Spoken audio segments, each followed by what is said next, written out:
you would go to read articles and news and information about what's going on in technology or whatever you're interested in, primarily come from big corporate-backed sites with a history in print publications, and then they port it over, and then they pay for a really shitty CMS, and they pay a lot of money for it, so they're going to stick with it. And they were ugly, really ugly sites. And if you went to view source and looked at the code, it was horrendous source code, and it was big, and it was bloated. And people still kind of had slow internet connections. And so things like extra superfluous markup in your website would really hinder the experience of using it, because it would take longer for pages to load. And then you would go to the sites like those that I just mentioned, and thousands of others, made by individuals, writing under their own name on their own site. And the sites were clear, and the layouts were simple, and the source code was really, really concise and well-written, and they loaded fast. And so we had this opportunity that was unique, to my mind, in all of media history, where we, the guys like me, who just sitting around in a t-shirt in an office in his apartment, we're delivering not just higher quality work, because writing is writing, and you can't say that you're a better writer because you're independent or you work for a publication, but the production quality of the actual finished product, what got sent out to the people surfing the web, was actually significantly higher quality. It was nicer to read Kotke.org than it was to read CNET. It was nicer to read Deuce.com, way more stylish than to read CNN or something like that. It was an amazing opportunity. Go back another 10 years to, say, 1992. And the world was such a different place. So I was a Mac nut back then. I was in college in 1992, just as obsessed by Apple as I am today.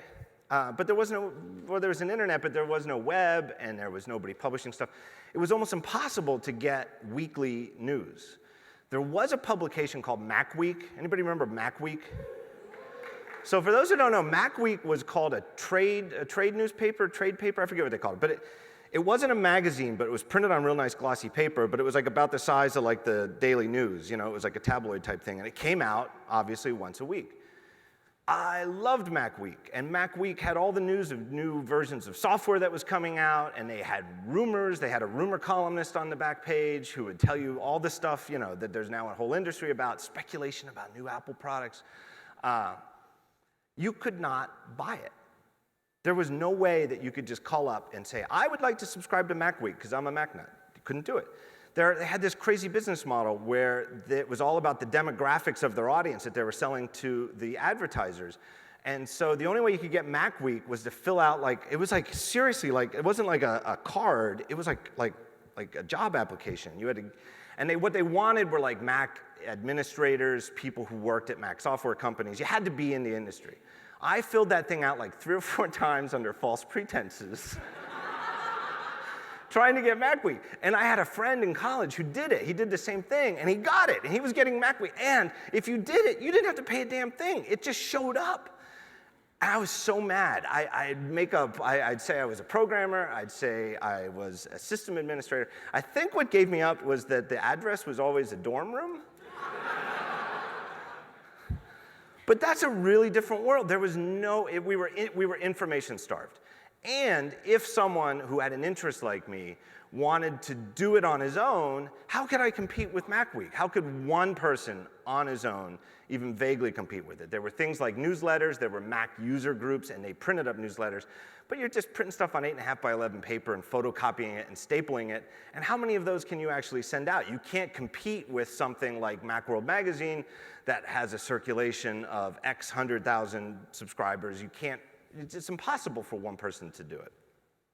The web made that possible, and it was incredibly, incredibly exciting. So here's a great quote from Samuel Johnson. No man but a blockhead ever wrote except for money. The independent web kind of turned that on its head too, because most of us were doing it just because we loved it. And even if we didn't make a nickel from it, we wanted to keep going. And for a lot of the people even to this day with personal weblogs. They're not doing it for money. They're not doing it with any hope or intention of ever doing it as a full-time job. They're doing it as a creative outlet on the side of their job. And that's another thing that the web made possible that wasn't before. Like if you were the head of a creative agency, like Jeffrey Zeldman is, there was no way to publish your thoughts on the side while you continue to run a creative agency. There was no venue for it. The web made that sort of thing possible. But that never really applied to me. Right from the get-go, when I started Daring Fireball, my goal, secretly, personally, was always to somehow figure out a way to turn it into my full-time work, because there was no work that I had ever had or ever even considered that engaged me at the level that what I did at Daring Fireball did.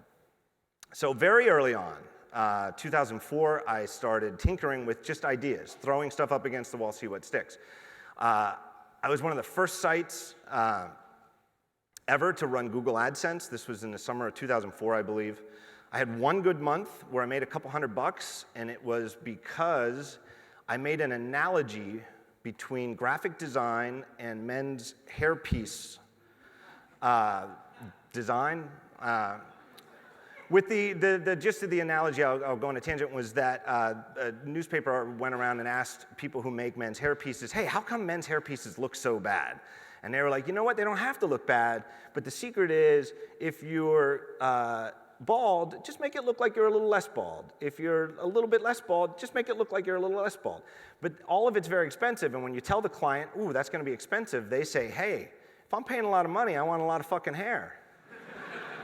That's what graphic design is like as a freelancer, am I right? Right? It's a pretty good analogy. You give them the price and they're like, well, I want a lot of fucking design. Don't give me this minimalist shit. Well, I used that analogy in an article, and I got AdSense ads for men's hair replacement systems. And AdSense was brand new. It was like a new crazy thing, and people wanted me to be successful. So people were clicking the ads. And so I had like this 1 month where I made like, I don't know, $1,100 or something. I was like, woo, I'm making money. And then like the next month I made like $37. And the ads were ugly, so I got rid of them. I tried selling my own sponsorships, didn't really take off. One thing that really hit, we didn't even have the word crowdsourcing yet, but my secret goal all along wasn't really advertising, it was to be effectively crowdsourced. Go right to the audience, my regular readers, get my 1,000 true fans, to use Kevin Kelly's term, to support me directly. And so I started selling t-shirts for $29, and I sold memberships for $19. And if you bought a t-shirt, you got a free 1-year membership. Much like with crowdsourcing and Kickstarter and the lessons that we've learned since, I just had a hunch early on that while maybe the main reason they might send me some money is they want me to succeed and they want to see the site thrive and they want to see me apply more time to it, but let me help them part with the money by giving them something in return. A t-shirt, right? Just give them a t-shirt. No, the t-shirt did not cost $29 to print, but it makes people feel better. Hey, I got a cool t-shirt. It's got the logo of my favorite site on it. And I helped him, succeed. What could I do, though, for the people who didn't want a t-shirt, who just bought a membership? And at the time, I had an RSS feed that was excerpt only. It just had the article title and a brief synopsis of it, and then if you wanted to read the whole thing, you'd have to click it, which would take you back to my website, and you'd read it there. In other words, the shitty kind of RSS feed. I did that because it was early days, and it just felt crazy to put the full content of my site in the RSS feed and just give it away. And eventually, my friend Jim Kudal of Kudal Partners started a little independent ad network called The Deck. I'm in The Deck to this day. I still have The Deck ads on my site. Andy does too, so does Jason Kotke, a lot of the people I mentioned. And the Deck ads, though, this is the way that they work. They're very simple, very unobtrusive. There's no cookies that are being set, no personal information, nothing like that. They don't work in RSS feeds. It's a web thing. So I thought, hey, I don't get paid per view on the website, and I'll get back to that in a second. Well, a couple minutes, probably. I'll get back to that. But that's the only place where I had ads. And I thought, I can't just put the feed out there for free. So I thought, hey, I know what I'll do. People definitely want the full content in the feed. That'll be a bonus for the members. And I'm a programmer to some degree, so I could gin it up myself. And my philosophy in programming is to be as lazy as possible. So I came up with the simplest possible solution I could, which was you sign up for a t-shirt or a membership. My server gets the ping from PayPal and creates a new little 10-character random string, puts it in a database, sets an expiration date 1 year later, saves your email address, and then sends you an email that says something like, hey, Bill, thanks for signing up as a member for Daring Fireball. As a benefit, you get access to the full content RSS feed at this URL, daringfireball.net/members/feed, and then the 10 random characters. This URL is yours personally for your personal use. Please don't share it. If you know anybody else who might be interested in the full content feed, please encourage them to become a member too. Thanks so much, John Gruber. And it worked great for a couple of years. There was almost no problem. You know, if one person wanted to share it with a couple of friends, who cares? You know, it's not like any kind of quote-unquote piracy. And I'll stretch the limits of the word piracy to say sharing an RSS feed URL. It really wasn't a problem. I did have some code on the back end that was tracking how many times each feed was being hit, and you know, none of them seemed out of the ordinary.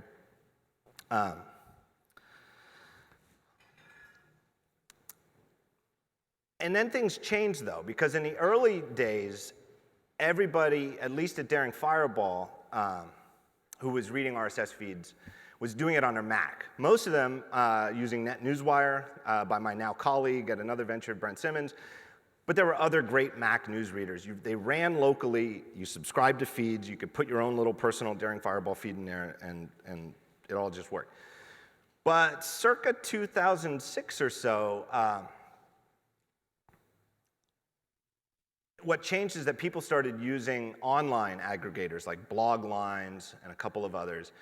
And those things were all set up in a way that just assumed that if you gave it a URL, the URL was public, and they wanted to encourage people to find other feeds, so they remembered all the feeds people used. And then when you'd go there and you'd search Bloglines for Daring Fireball, it was confusing, because instead of like one feed showing up, there'd be like 70 feeds or 113 feeds, and they'd sort them by popularity. And you'd click through them and see what do they like, and you'd see the one that they were supposed to see, which was free, which just had the excerpts, and they'd be like, eh. And then they'd see the one that had all the articles. They'd be, oh yeah, that one, and then they would subscribe to that one.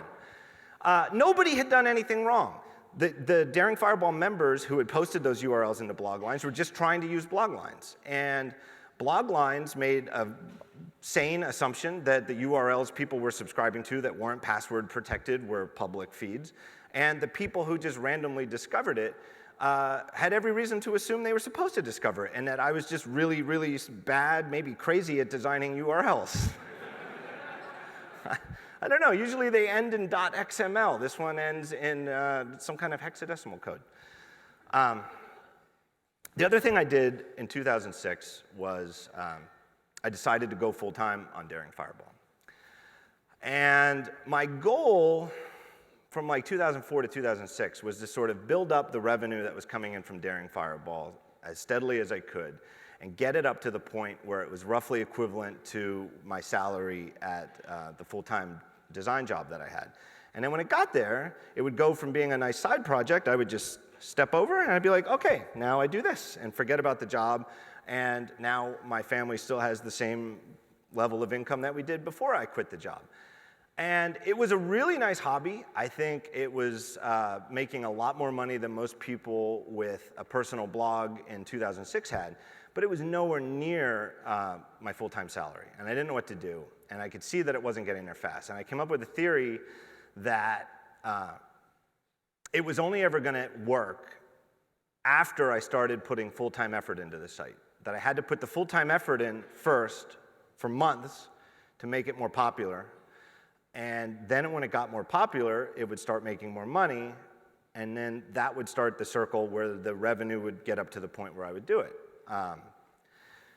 By far and away, the scariest thing I ever did in my career was doing that. And it's not because it was irrevocable, because clearly if I did it, if I had tried it and it had fallen short, I could have always just gone and gotten another job. And if anything, the more notoriety Daring Fireball had, the easier it would be, or even today, to get a day job somewhere. I mean, I could probably just hand in a resume that says I'm John Gruber and get a job someplace. No, it was scary because I did it publicly. Because I didn't just silently quit my job. I did it and announced on the site, hey, I'm going full time.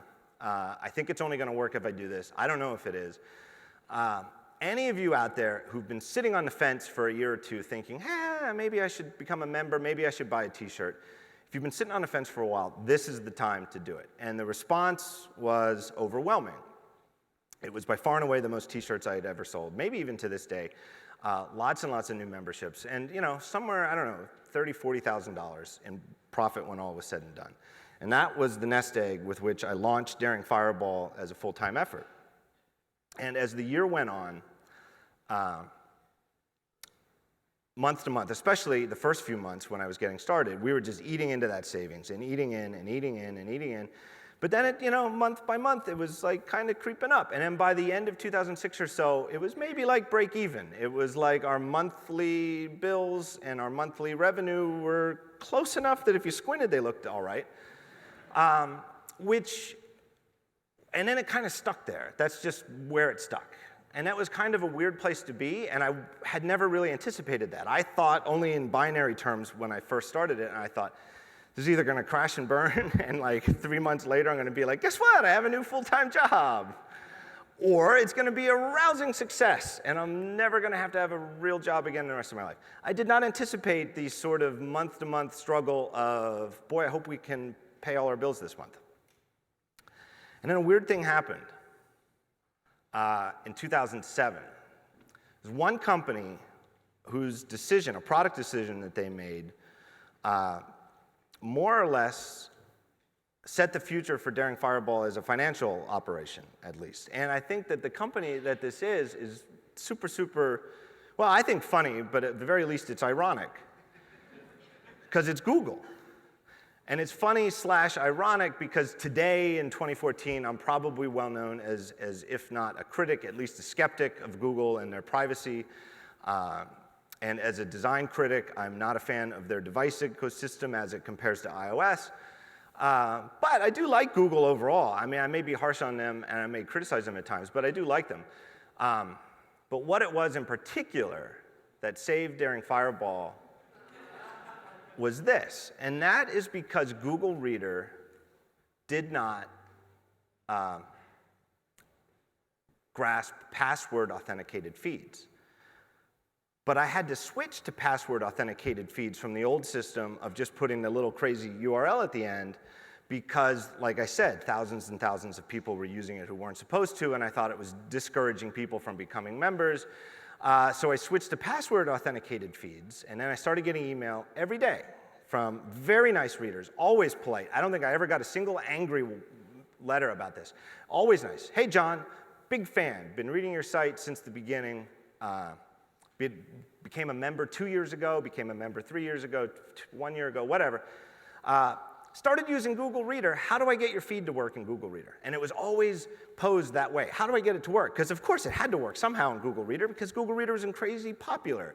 And that's what you do is you read your feeds. And I would write back. Well, ends up Google Reader doesn't support password authenticated feeds yet. Hopefully they will soon.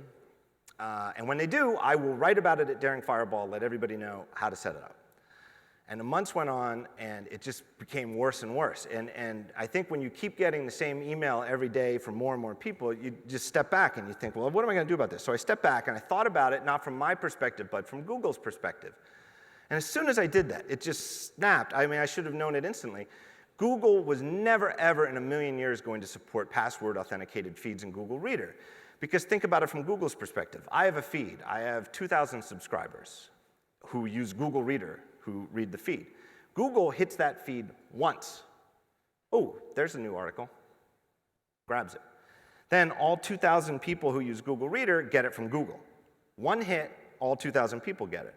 Then if my feed gets more popular, and now I have 10,000 people reading it in Google Reader, they still hit the feed once, I don't know, every 5 minutes, 10 minutes, whatever Google Reader's refresh cycle is. If there's something new, they pull it down, then they give it to everybody. With password authenticated feeds, think about it, they would have to check once for every user. So if you have 2,000 users, they would have to check that same feed 2,000 times. They'd have to use HTTPS. They'd have to do the password. Google doesn't operate at a scale like that, 1-to-1, 1-to-1. Google does like 1 to 10,000, 1 to 100,000. Never was going to happen. So I had this decision. What am I going to do? I could stick to my guns and my dream. And again, I'd been for 3 years working primarily under the assumption that if I ever made Daring Fireball really work, it would be direct reader crowdsourcing. And a big part of that for me was the RSS feed.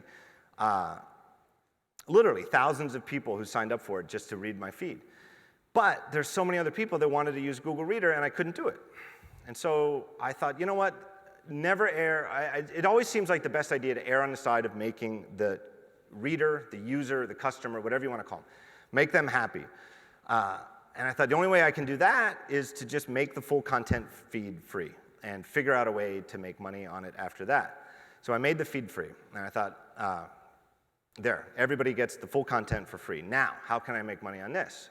And the first thing that comes to mind is, well, you put an ad on every entry. Well, that's horrible. And there were companies like FeedBurner you could sign up with that would inject ads into your thing. And I did the math based on like how many subscribers I had. And I thought, hey, I've got all these subscribers. This is great. I've got like tens of thousands of people subscribed to my RSS feed. And it was like, I could expect like $7 a day from FeedBurner or something like that. And it's like, well, that's worthless. So I thought, maybe I can sell the sponsorships myself. What would be the best way to sell a sponsorship in an RSS feed? And I thought, well, let's take it easy. Let's make it simple. 1 spot a week. Whoever buys the sponsorship gets 100 words. I'll put it in the feed on Monday. It'll be marked as a sponsored thing, so nobody's fooled that it's an entry by me. And then at the end of the week, I'll thank that sponsor on the homepage of Daring Fireball. I called my friend Paul Kafasis, who runs a Mac software company, Rogue Amoeba, ran the idea by him, and he said, that sounds great, I'll be in, because I wanted to have a couple lined up before I announced it. And he said, what are you thinking? I said, $500? And he goes, sure. Now, Paul's a notorious cheapskate. So I instantly knew that I had underpriced it.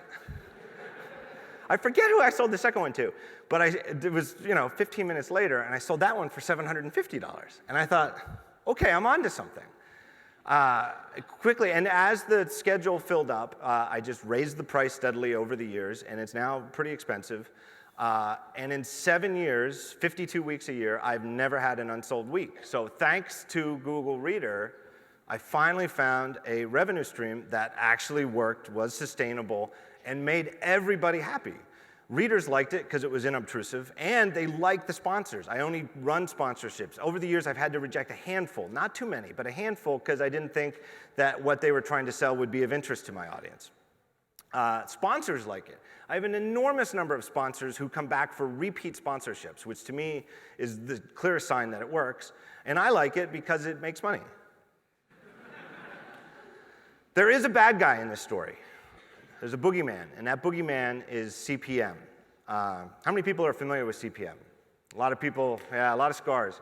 CPM is the industry standard. I hate to even call it an industry standard, but it is the way that the web works with advertising. And it really means cost per impression. And it just shows you how stupid the people who came up with it is, because impression starts with an I.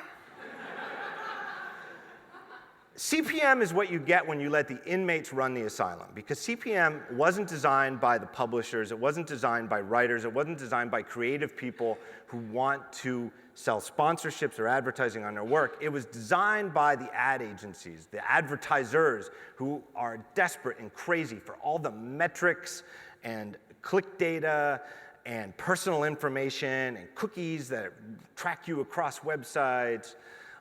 And they don't give two shits about the actual content. CPM just means how much money do you make per 1,000 impressions. So you buy an ad for me for $7 CPM. I put it on my site. Next 1,000 page views, the ad goes out on. You give me $7, and that's it. The problem with CPM, well, there's a lot of problems with it, but it doesn't have there's no way to value one form of content over another. So for example, when I write a long article, sometimes they'll run 2,000 to 3,000 words. And I put them on one page, and it just scrolls down, because I trust that people can scroll web pages. And to me, that's a very convenient way to read something long. People might say, oh, I wasn't expecting a long article from John today. I'll save it for later, and then they'll read it when they have time. And they might spend 30 minutes or 45 minutes of intense concentration reading my work, thinking about it. One impression. Somebody else uploads an animated GIF of a kitten riding a skateboard. You load it, you watch the animation, 5 seconds later you close the tab. One impression. They're valued the same. I've spent a week writing this article. Some asshole spent 30 seconds making an animated GIF of a kitten on a skateboard, and it's all just one impression. And it just leads to this bottom of the barrel chase where everybody is just throwing up stuff to get impressions, and clicks and clicks and clicks. And even if you are lucky enough to write somewhere that will support you to write a 2,000-word piece, they're going to break it up into multiple pages, and you get 600 words in, and it says, click here for the next page, which my dyslexia always confuses, and it says, close this tab and go to another site. Anybody else have that? It's profoundly disrespectful. CPM advertising is profoundly disrespectful to the reader who gets clickbait headlines, pagination, you have to click this, click that, keep going. And it's disrespectful to the creative people who make it, to the writers, because everybody knows, anybody who's ever looked at the analytics for any kind of site that paginates knows that there is a severe drop-off after the first page, and another severe drop-off after the second page, because that thing I said where people get there and are like, I'll just close the tab and go somewhere else. That's not a joke. That's what people really do. And so